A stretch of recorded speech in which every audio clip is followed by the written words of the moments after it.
ঈদের দীর্ঘ ছুটিতে বরিশালের বাকেরগঞ্জ উপজেলার স্বাস্থ্য কমপ্লেক্সে চিকিৎসক ও স্বাস্থ্যকর্মীর অভাবে ভুগছে রোগীরা। বরিশালের বাকেরগঞ্জে ঈদের ছুটিতে উপজেলা স্বাস্থ্য কমপ্লেক্সে পর্যাপ্ত সংখ্যক চিকিৎসক না থাকায় সেবা পেতে ভোগান্তি পেতে হচ্ছে রোগী ও তাদের স্বজনদের। ঈদের পর হঠাৎ গরম বেড়ে যাওয়ায় ডায়রিয়া ও নিউমোনিয়া সহ শিশুদের ঠান্ডাজনিত রোগে আক্রান্তের হার বেড়েছে। গত কয়েকদিনে উপজেলার একমাত্র সরকারি হাসপাতালের ওয়ার্ডের ধারণ ক্ষমতার চেয়ে অতিরিক্ত রোগী ভর্তি রয়েছে। আর এই সকল রোগীরা চিকিৎসার জন্য নির্দিষ্ট সময় কোনো ডাক্তার পাচ্ছেন না।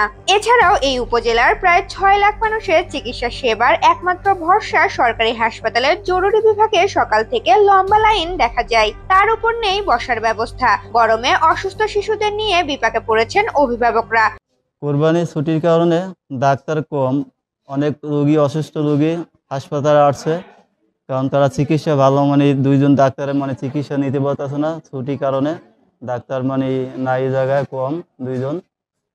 আমাদের আমি একজন রোগী, অনেক অসুবিধা হইতেছে আমাদের। ওয়ালটন আবারও মিলিনিয়ার অফারে ওয়ালটন ফ্রিজ কিনে আপনিও হয়ে যেতে পারেন মিলিয়নিয়ার। মিলিনিয়ার ছড়াছড়ি দেশ জুড়ে, এটা শুধু ওয়ালটনই পারে। আচ্ছা, আমরা ঈদের ছুটির কারণে এখানে একটা সরকারি হসপিটাল, এখানে অনেক রোগী, কিন্তু ডাক্তার আছে মাত্র 2 জন। ইমার্জেন্সি বিভাগে 2 জন ডাক্তার।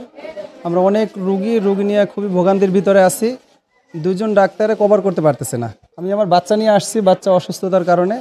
ঈদের ছুটির কারণে ডাক্তার জরুরি বিভাগে 2 জন ডাক্তার কম, এই কারণে মানুষের দুর্ভোগ। সাথে সাথে রোগী সিরিয়ালে দাঁড়াই আছে। আমি একজন রোগী, কিন্তু আমি ডাক্তার দেখাইতে পারতাছি না, ডাক্তার কম, মাত্র 2 জন ডাক্তার। আমরা চাই যে আরো ডাক্তার বাড়াই দেন। কারো কারো সেবা নিতে 2 থেকে 3 ঘন্টা অপেক্ষা করতে হচ্ছে। আর এই লম্বা লাইনে দাঁড়িয়ে থাকা শত শত রোগীদের চিকিৎসা দিচ্ছেন 2 জন ডাক্তার। অনেকে দীর্ঘ সময় দাঁড়িয়ে থেকে চিকিৎসা না নিয়ে বাড়িতেই ফিরে যাচ্ছেন। ঈদের দীর্ঘ ছুটিতে হাসপাতালে ডাক্তার না থাকায় অতিরিক্ত রোগীর চিকিৎসা সেবা দিতে হিমশিম খেতে হচ্ছে বলে জানিয়েছেন হাসপাতাল কর্তৃপক্ষ।